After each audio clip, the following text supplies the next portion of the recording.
عندي كتاب كامل عن الصلاة الفريضة في السيارة، سواء في السفر أو الحضر يجوز تصلي في السيارة وما توجهت بك تصلي، وسواء الفريضة والنافل. والفريضة هذه بيكون للحاجة، وفعلها النبي صلى الله عليه وسلم وابن عمر والصحابة وكذلك التابعين، وأتيت في الآثار في هذا الأمر. وكان الصحابة إذا جد بهم السير كانوا يصلون ركبانا، يعني فوق الإبل وهم يسيرون، وثبت عنهم كانوا يجمعون فوق الإبل تمشي تسير أو الفرس أو غير ذلك وهم يجمعون، جمعوا صلاة المغرب مع العشاء، وابن عمر فعلها كذلك، وهي فريضة.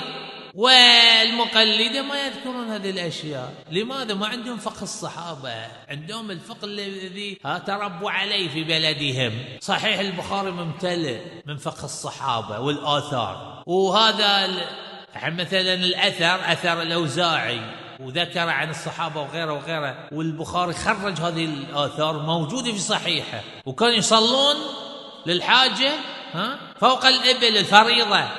حتى منهم في واحد نزل ما سمع كلام الأمير، نزل صلى الفريضة، دعا عليه، خالف، قال لأنه خالف، انظر، فهذا خالف السنة، هذا الصحابي دعا عليه لأنه مخالف للسنة.